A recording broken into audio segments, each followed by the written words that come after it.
Welcome to Religion Unpacked. Why does the world use the year 2025, the history of the calendar? Introduction: the universal clock. In just a few hours, billions of people across the globe will synchronize their watches and celebrate the arrival of the year 2026. We use it for our flights, our emails, our bank statements, and our history books. But have you ever stopped to ask, why 2025? Why does a businessman in Tokyo, a student in London, and a farmer in Brazil all agree that this specific year is 2025? If the universe is billions of years old and human civilization is thousands of years old, why did we start counting from this specific point?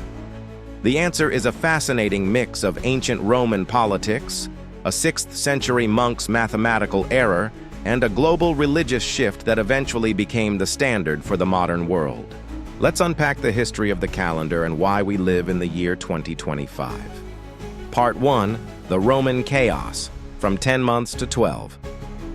Before the calendar we know today, there was the Roman calendar. Originally, it only had 10 months, starting in March. This is why September, October, November, and December have names that mean 7, 8, 9, and 10 in Latin, even though they are now the 9th through 12th months. It was a mess. It didn't align with the seasons, and politicians often added days to stay in power longer. In 46 BC, Julius Caesar introduced the Julian calendar.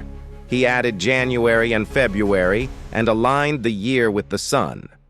But Caesar didn't count years as 2025. Romans counted years based on when Rome was founded, ab urbe condita, or based on who was currently the consul or emperor. So how did we get to the year of our Lord? Part 2. Dionysius Exiguus, the monk who changed time. The turning point came in the year 525 AD. A monk named Dionysius Exiguus was working on a way to calculate the date of Easter. At the time, years were often counted from the beginning of the reign of the Roman Emperor Diocletian, a man who had brutally persecuted Christians. Dionysius didn't want to honor a tyrant in his calculations. He decided to restart the clock. He estimated the year Jesus was born and called it Year 1. He labeled years as Anno Domini AD, Latin for in the year of the Lord. But there was a catch. Modern historians believe Dionysius was off by about 4 to 6 years. Paradoxically, this means Jesus was likely born in what we now call 4 or 6 BC. Part 3. The Gregorian Reform, fixing the leap. By the 1500s, the Julian calendar had a flaw. It was slightly too long. Every 128 years, it gained a full day. By the time of the Renaissance, the calendar was 10 days out of sync with the actual solar year. Easter was drifting into the wrong season. In 1582, Pope Gregory XIII introduced the Gregorian calendar. To fix the error, he did something radical. He deleted 10 days from history. People went to sleep on October 4th and woke up on October 15th. Catholic countries like Italy and Spain adopted it immediately. But Protestant and Orthodox countries resisted for centuries, seeing it as a papal plot. England didn't adopt it until 1752, and Russia didn't switch until 1918.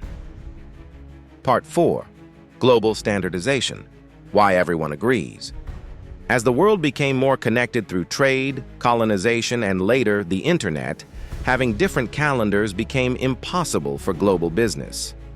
While many cultures still maintain their religious or traditional calendars, like the Islamic Hijri, the Jewish Hebrew, or the Chinese lunar calendars, the Gregorian system became the Common Era, CE, for international use. It's no longer just a religious tool. It's the operating system for global civilization. Conclusion: a bridge across time. The fact that we are in the year 2025 is a testament to how deeply religion and history are woven into our daily lives. Every time you write the date, you are participating in a tradition that spans from the Roman Senate to a medieval monk's cell, all the way to the digital clocks of today. Whether you see it as a religious milestone or a global standard, the year 2025 is a bridge that connects us all to a shared human story.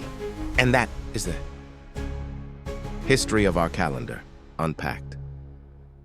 Welcome to Religion Unpacked. Subscribe and click the bell so you don't miss a new upload.